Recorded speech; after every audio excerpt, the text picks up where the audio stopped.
Palakkad railway station. அந்த Palakkad railway ஸ்டேஷன்ல ஒரு கப்பல் முதலாளியை ஒருத்தர் பார்க்கிறார். யாரை பார்க்கிறாரு? கப்பல் முதலாளியை பாலக்காடு ரயில்வே ஸ்டேஷன்ல ஒருத்தர் பார்க்கிறார். அந்த கப்பல் முதலாளி என்ன பண்றாருன்னா, ஒரு தட்டில் இட்லி பொட்டலாம் வச்சுக்கிட்டு வித்துக்கிட்டு இருக்கார். முதல்ல அவருதானான்னு டவுட்டு, அப்புறம் அவர்தான் கன்ஃபார்ம் பண்றாரு. ஒரு சாந்தமான பரிசுத்தமான முகம் அவரோடது, அடர்ந்த தாடி இருக்கு, ரப்பர் செருப்பு. ஆனா ஒரு காலத்தில் அந்த கப்பல் முதலாளி எப்படி இருந்தார் இவர் யோசிச்சு பார்க்கிறார். இன்னும் கிட்ட போல, தள்ளி நின்று பார்த்துட்டு இதெல்லாம் ஒரு மனசுக்குள்ள தோணுது.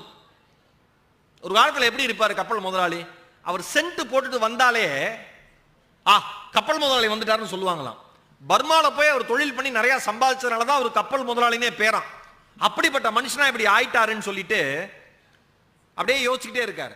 இவருக்கு ஏன் அவர் மேல ஒரு ஈர்ப்புனா, இவர் இளமை பருவத்தில் கொஞ்ச காலம் அவர்கிட்ட வேலை பார்த்திருக்காரு. அவரோட மர டிப்போல வேலை பார்த்திருக்காரு.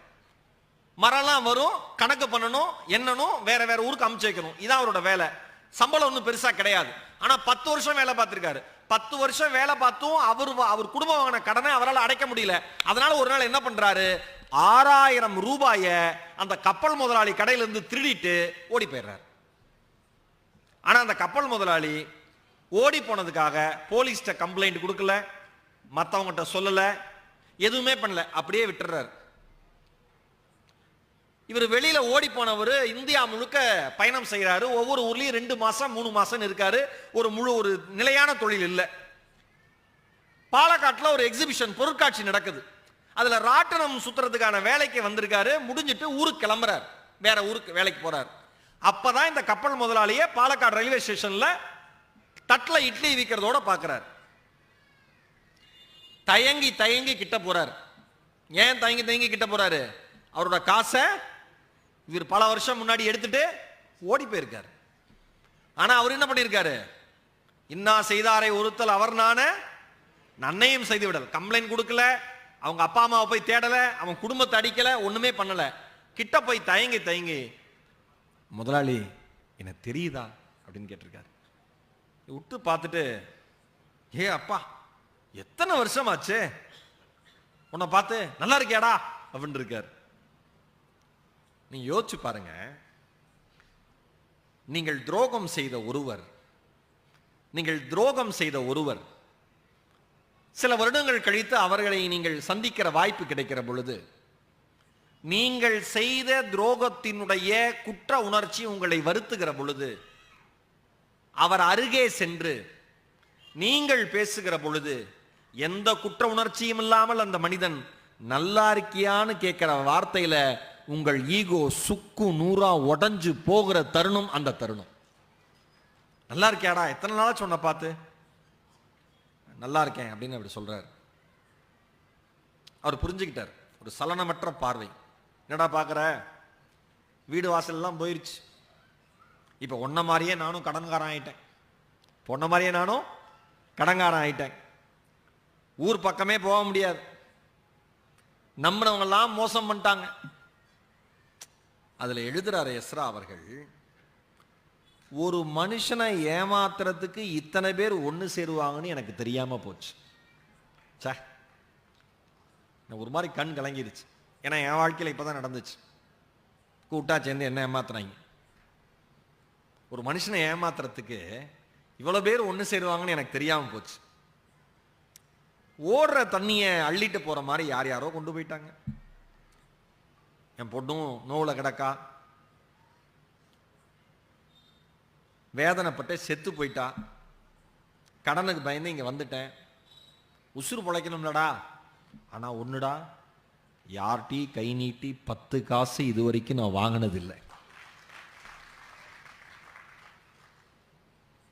அவன் பார்க்கறான், அவர் முகத்துல தோத்து போனதுக்கான அடையாளம் கொஞ்சம் கூட கிடையாது. அதே சாந்தமான முகம். ஆனா அந்த அந்த குரல்ல மட்டும் தோற்று போயிட்டோங்கிறதுக்கான வேதனை கொஞ்சமா வெளிப்பட்டிருக்கு. அவன் அவ்வளோ வருஷத்துக்கு முன்னாடி நடந்த நிகழ்வுக்கு அப்ப மன்னிப்பு கேட்கறான்.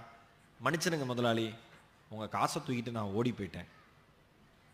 அதை விடுப்பா, நடந்ததெல்லாம் பேசி என்ன ஆக போகுது. இப்போ என்ன வேலை பார்க்குற, கல்யாணம் பண்ணிட்டியா? ஒரு வேலை உருப்படி இல்லை, எப்படி கல்யாணத்துக்கு பொண்ணு கொடுப்பாங்க? இவர் சொல்றார், கப்பல் முதலாளி பர்மாக்காரர். கடங்காரனுக்கு ஏதுப்பா சொந்த ஊரு? உண்மை. கடங்காரனுக்கு ஏதுப்பா சொந்த ஊரு? கடங்காரன் பொழப்பு எப்படி இருக்குன்னா நானே வாழ்ந்து பார்த்துட்டேனே. கடங்காரன் பொழப்பு எப்படி இருக்குன்னா நானே வாழ்ந்து பார்த்துட்டேன். இப்ப நானும் கடங்காரன் தான், நீயும் கடங்காரன் தான், 2 பேரும் சமமா ஆயிட்டோம் அப்படின்னு சொல்லி சிரிக்கிறார். அப்ப எஸ்ரா அவர்கள் எழுதுறார், ஒரு வரி எழுதுறாரு, சிரிப்பு எல்லா நேரத்திலும் மகிழ்ச்சியில் இருந்து மட்டும் பிறப்பதில்லை என்பதை அப்போது இருவரும் புரிந்து கொண்டார்கள். என்னங்க நான் சொல்றப்ப இவ்வளவு ஆனந்தமா கை தட்டுறீங்க? படிச்சா எப்படி தெரியுமா இருக்கும்? நான் அடிக்கடி சொல்லுவேன், படிக்கிறது மாதிரி ஒரு சிறந்த போதை இந்த உலகத்துல வேற எதுவுமே இல்லை. ஒரு போதை என்ன பண்ணும்? உங்களை வீழ வைக்கணும்ல. ஒரு போதை பழக்கம் இருந்ததுன்னா, எந்த விதமான போதை பழக்கமா இருந்தாலும் அது உங்களை வீழ வைக்கும்ல. ஆனா வாசிப்பும் ஒரு போதை பழக்கம் தான், அது உங்களை வீழ வைக்காது, தலைமுறை தலைமுறையாக வாழ வைக்கிற போதை பழக்கம் அது. அவர் சொல்றாரு, சிரிப்பு எல்லா நேரத்திலும் மகிழ்ச்சியில் இருந்து மட்டும் பிறப்பதில்லைன்னு. அன்னைக்கு அவங்க 2 பேரும் புரிஞ்சுக்கிட்டாங்க. கப்பல் முதலாளியில இந்த ரத்தத்தில் இருக்குல்ல, ஒரு இட்லி பொட்டலத்தை எடுத்து அவன் கையில கொடுத்து சாப்பிட்றாங்கிறார். அவன் நடுங்கியபடியே அந்த கைகளோடு வாங்குகிறான். கப்பல் முதலாளி பிளாட்பாரத்தில் அப்படியே நடந்து போறாரு. வெளிச்சம் மெல்ல மெல்ல அப்படியே கம்மியாகுது. இருட்டில் நடந்து போயிட்டே இருக்காரு. முழுமையான இருட்டு வந்துடுது. ஆனா இவனு கண்களுக்கு தெரியுது, அவர் போறாரு, பிளாட்பாரத்தில் இருள் கவ்வுகிறது, முழுமையா அவர் உருவம் மறைஞ்சு போயிருது. ஆனால் அவரை சுற்றிலும் தூய ஒளி பிரகாசிப்பது போல அவனுக்கு மட்டும் தெரிந்து கொண்டே இருந்ததுன்னு அந்த கதை முடியுது. அன்பின் வெளிச்சம் இந்த கதை பேரு. அவ்வளவுதாங்க வாழ்க்கை.